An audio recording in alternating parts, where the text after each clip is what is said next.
Nós temos visto nessa semana a indignação de Deus com relação à prática do mal, com relação às atitudes do mal, com relação às injustiças, com relação às ingratidões, às infidelidades. Vimos que Deus fica indignado, Deus fica irado contra o mal.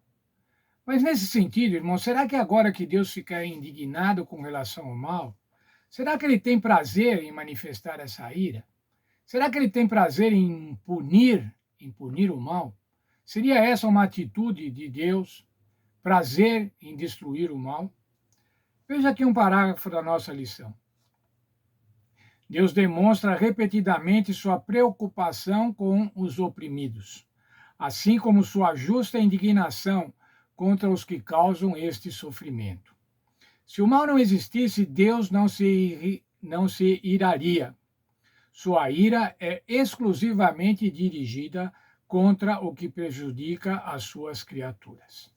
Veja o texto de Lamentações de Jeremias, capítulo 3, versos 32 e 33. Palavra do Senhor Deus por intermédio do profeta. Pois ainda que entristeça a alguém, usará de compaixão segundo a grandeza das suas misericórdias, porque não aflige nem entristece de bom grado o Filho dos homens. O que diz esse verso? O que o profeta está dizendo? Que Deus não aflige, Deus não pune de bom grado aqueles que afligem os homens, os que praticam o mal. Na nova tradução da linguagem de hoje diz assim: não é com prazer que eles causam sofrimento ou dor. O Senhor não tem prazer em causar sofrimento àqueles que merecem por causa da prática contumaz do mal. Na nova versão internacional diz assim: não é do seu agrado trazer aflição ou tristeza aos filhos dos homens. O Senhor não deseja trazer juízo contra os malfeitores, mas, em última análise, o amor demanda justiça.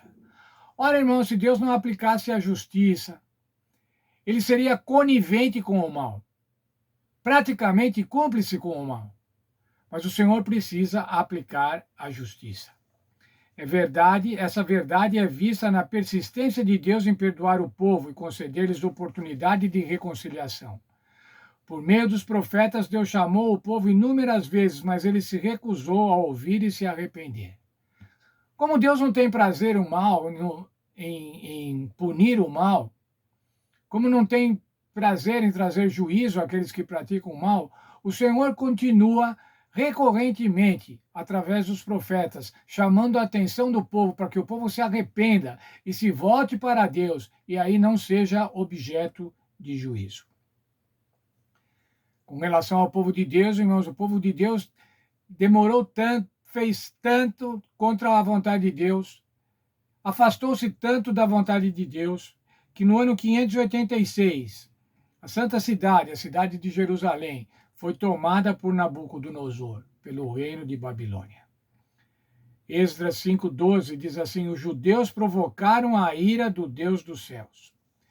E agora o livro de 2 Crônicas 36, verso 16, diz assim: zombaram dos profetas, desprezaram a palavra de Deus, mofavam seus profetas. Isso é, escarneciam dos seus profetas.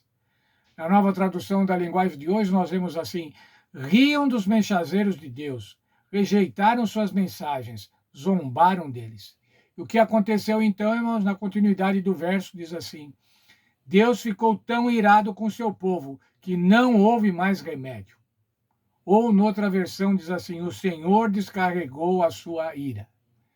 Nós não podemos, irmãos, desafiar a Deus. O povo não pode, ainda que seja o povo de Deus, como era o povo de Israel. Eles estavam desafiando a Deus.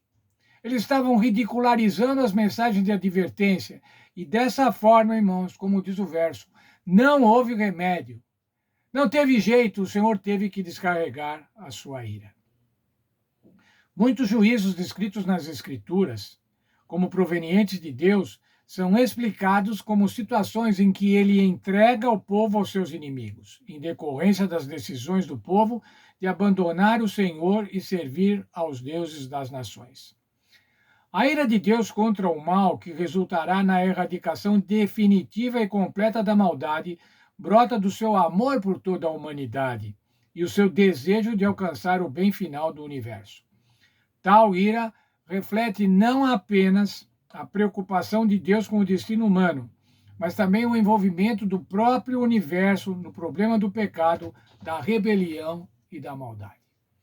Vai chegar um dia, irmãos, e cremos que esse dia está próximo, que o Senhor vai encerrar a história dessa terra, a história de maldade, a história do pecado deste planeta Terra.